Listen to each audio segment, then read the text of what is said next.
गिबियावनो सोरजिगिरि बिफा इसोरखौ हाजासे हामबायहोनो आरो हामबायहोनो ख्रिस्ट' सिबियारि नोंथांमोन साफ्रोमखौबो बे फुंबिलि समाव बे दसे समखौ इसोरनि बोसोन खोनासंनायाव होनायनि थाखाय इसोरा नोंथांमोन साफ्रोमनोबो बोर होथों।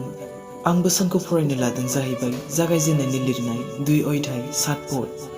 बेयाव बुंदों जाहैबाय फोरबु इसोरा हानि हाद्रिखौनो मानसि दादों आरो बिनि गन्थङाव गावनि हांखौ सुनानै गोथांनि बार सोनानै होदों आरो मानसिया गोथां जानगोनां जाबाय।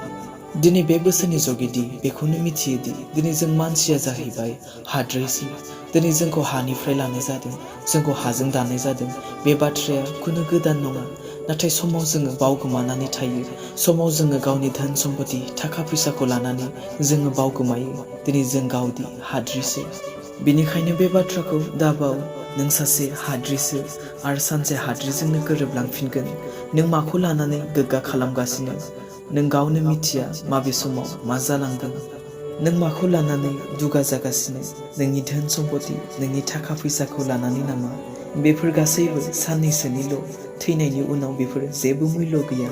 नों धोनिबाबो नों गोरिबबाबो गासिबो बे मोनसे जायगायावनो थांखानांगोन, जेखौनोखि बोसोनाव बुंदों। उपदेशगिरिनि लिरनाय 3 अध्याय 20 पद। गासैबो बे मोनसे जायगायावनो थांफिननांगोन। गासैबो हाद्रिजों दाजानाय आरो गासैबो हाद्रिजों गोरोबलांफिनगोन। बिनिखायनो नों माखौ लानानै गोग्गा खालामनो? गावनि धोन सम्पतिखौ लानानै, गावनि बोलोखौ लानानै, गावनि गियानखौ लानानै, गावनि रोंगौथिखौ लानानै, गावनियाव थानाय सम्पतिखौ लानानै नों दुगा दाजा। बेफोर मेगनजों नुनाय गासैबो सानसे सिमां बादि गोमोरलांगोन।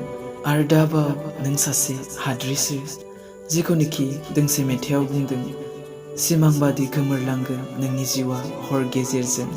सानदों नामा नों गेलेबाय थानो मिनि मिनियै पाप गोसोजों? सानदों नामा नों मावबाय थानो गाज्रि हाबाखौ नोंनि जिउआव? नाथाय नोंबो गसंहैनांगोन जिसुनि सेराव बिसार सानाव।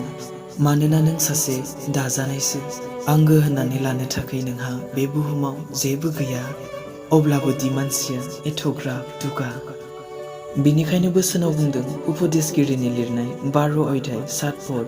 मानसिनि मोदोमा पृथिबिनि हाद्रिजों गोरोबलांगोन आरो प्राणखौ जाया होदों बे इसोरनियावनो जिउआ थांफिनगोन। मानोना बे जिउआ नोंनो होथारनाय नङा, नोंनो होथ'नायसो। बे जिउहा सासे बिगोमा दङ। बे बिगोमानियाव, बे मालिकनियाव सानसे बे जिउआ थांफिनगोन। आरो रावबो बुंनो हाया जेसेबांखि नों गिदिर मानसि जा, जेसेबांखि नोङो धोनि मानसि जा, आं थांथ'वा, आं थैथ'वा होननानै। मानोना जेब्ला बिगोमाया लिंहरगोन, बिगोमाया गाबज्रिगोन, अब्ला थांखानांगोनखा। रावबो MLA बाबो मन्थ्रिबाबो गवा। मानोना बे जिउनि बिगोमाया बे इसोरासो। बिनिखायनो अनजाग्राफोर, बे बाथ्राखौ जेब्लायबो गोसोआव ला। नोंनि देहायाव जिउ थासान्दिल' नोङो निमाहा बिनो हागोन। नोंनि देहायाव जिउ थासान्दिल' नोङो निमाहा मोनगोन। नाथाय जेब्ला देहाखौ जिउआ नागारनानै थांगोन, बिनि उनाव नोङो निमाहा मोनला। बेयाव निमाहा होनाय गैलिया। बिनिखायनो जेसे गोबाव दिन नोङो बे बुहुमाव गोथाङै दङ, इसोरनियाव नोङो निमाहा बि। नोंनि गोरोन्थिनि थाखाय, नोंनि फिसा फिसा मावबोनाय पापफोरनि थाखाय नोङो इसोरनियाव निमाहा बि। मानोना बे देहाया हाद्रिसो आरो बे जिउहा सासे बिगोमा दं आरो बे जिउआ सानसे बे बिगोमानियाव हिसाब हैफिननांगोन। मा मावदों, मा मावाखै, मा बुंदों, मा बुङाखै, गासैखौबो मोनफा मोनफा फारि फारि। बिनिखायनो बै समाव नोङो दायनिगिरि जानाङा जासे दानो निमाहा बि। नोंनि गोरोन्थिनि थाखाय, नोंनि पाप खामानि मावनायनि थाखाय इसोरनियाव नोङो निमाहा बि।